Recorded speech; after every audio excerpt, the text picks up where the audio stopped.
L'un de nos grands projets de cette année 2025, l'un de nos grands projets, l'un de nos objectifs de cette année 2025, c'est de commencer notre élevage de porc. De commencer notre élevage de porc. Et aujourd'hui, nous allons parler de cela. Et pour vous dire que nous avons démarré notre élevage de porc, ça fait quelques temps maintenant. Mais depuis lors, je n'ai pas fait de vidéo par rapport à cela. Mais aujourd'hui, j'ai envie de parler un peu de comment nous allons démarrer notre élevage de porc. Pour vous dire que dans peu de temps, on peut se dire, on peut s'appeler éleveur de porc également au niveau de la ferme Médusa. C'est une autre activité que nous avons introduite parmi ce que nous faisons déjà. Donc sans plus tarder, passons vite sujet après le générique.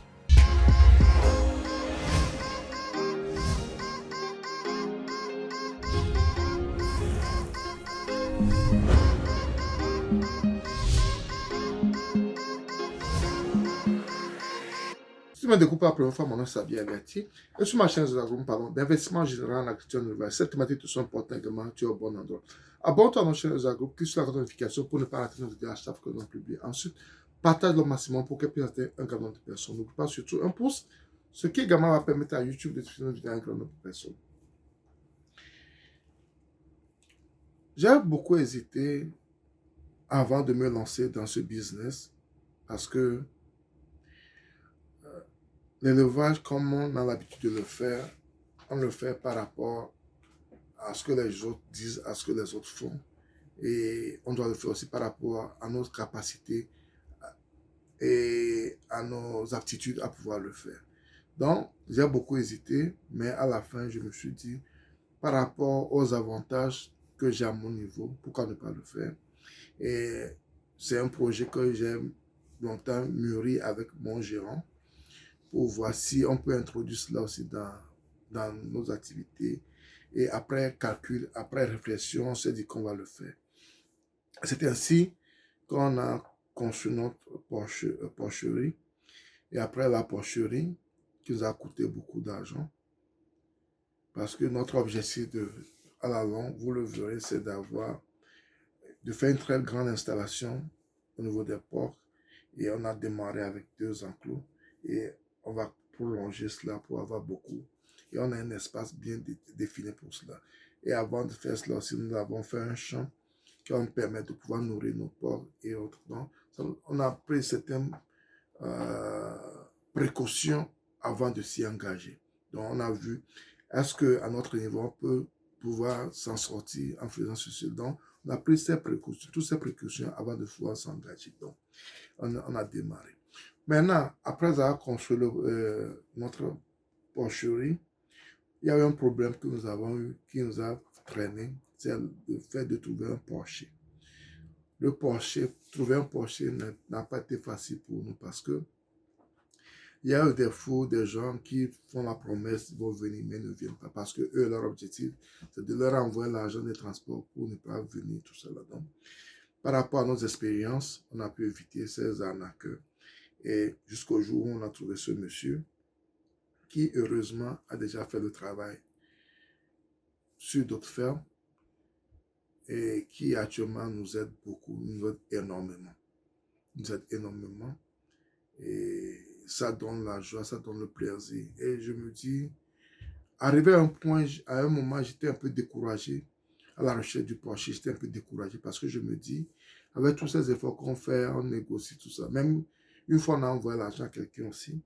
Mais malheureusement, la veille de l'arrivée, la personne a eu un accident et la personne n'est plus venue. On est parti vérifier, rendre la visite à la personne, tout cela. Donc, arrivé à un moment, j'étais un peu découragé parce que je me dis, avec cet argent, ces investissements que j'ai eu à faire, et on n'allait pas démarrer. Jusqu'au jour où on a vu ce monsieur qui est venu et qui nous donne une satisfaction. Il se levait le matin comme il se doit, il fait l'entretien, il nettoie, il nourrit les animaux comme il se doit. Et les animaux évoluent bien, il suit les consignes. Je pense que c'est la chose la plus importante, suivre les consignes en élevage. Surtout quand tu fais l'élevage des porcs, il faut, surtout au niveau de la biosécurité, quand tu ne suis pas les consignes, ton élevage va avoir beaucoup de problèmes. Et je rends grâce, je remercie, parce que avec l'aide du gérant aussi, qui, qui apprend chaque jour également, qui fait des recherches, et avec les formations que nous recevons également, pour pouvoir mettre notre activité euh, à jour, je pense que ça va aller. On ira là où on veut aller dans cette activité. Et depuis que nous avons commencé, vous savez, je le dis toujours, ce qui tue le leveur, c'est l'alimentation. Ce qui tue le leveur, c'est l'alimentation. Et je pense que nous avons une longueur d'avance sur l'alimentation et ça va beaucoup nous aider dans la compréhension de ce projet qui nous tient à cœur.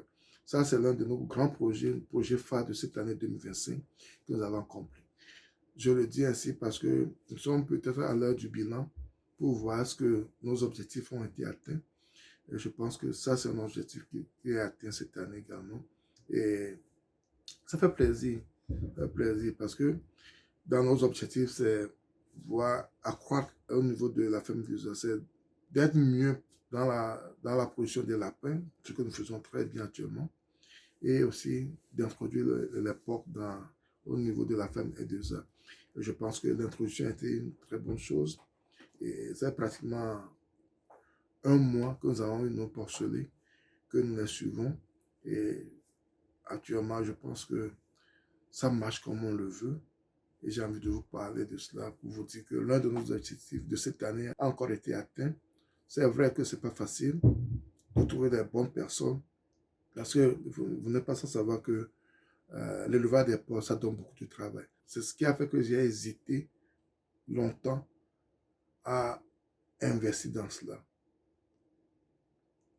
Parce que ça donne beaucoup de travail. Comparé à certaines spéculations, l'élevage du porc demande beaucoup de travail et demande beaucoup d'eau. Heureusement que sur notre ferme, nous avons le forage qui nous permet de pouvoir pallier à cela. Et avec les cultures que nous faisons, avec les champs que nous avons, ça nous permet aussi de réduire beaucoup la dépendance en alimentation. Et ces deux facteurs réunis et une bonne personne pour suivre les animaux avec l'appui du gérant qui fait toujours au-delà de ce qu'on lui demande, nous permet de dire que maintenant nous sommes prêts pour pouvoir nous lancer dans le porc. Et c'est ce que nous avons fait il y a de cela à peu près un mois maintenant. Donc, c'est pourquoi j'ai voulu partager ça avec vous, pour vous dire là où nous allons au niveau de la ferme de 2 ans. Et merci également pour vos soutiens. Vous qui, chaque jour, êtes derrière nous, pour nous permettre d'évoluer et nous permettre de réussir ce genre de challenge que nous nous donnons chaque jour. Donc, je tenais à partager cela avec vous ce matin. Et si vous avez aimé la vidéo, ne la gardez pas pour vous. Partagez autour de vous et pour que ça puisse aider quelqu'un. Avant de vous lancer dans une production, il faut voir les avantages que vous avez en faisant cette production, ce que vous avez à votre niveau qui vous permet de faire cette production et avant de vous lancer. Et c'est mieux de vous lancer progressivement en ayant tous ces facteurs, en prenant tous ces facteurs en compte avant de vous y engager. C'est très important pour la réussite de vos projets. Donc, c'est ce que je tiens à partager avec vous ce matin. Si vous avez aimé la vidéo, ne la regardez pas pour vous, partagez-la autour de vous. Et si vous n'êtes pas encore abonné, abonnez-vous à notre chaîne et sur la cloche de notification pour ne pas rater nos vidéos à chaque fois que nous publions. Ensuite, partagez-le au maximum pour qu'elle puisse atteindre un grand nombre de personnes. C'était Sabi. À la prochaine. Bye bye.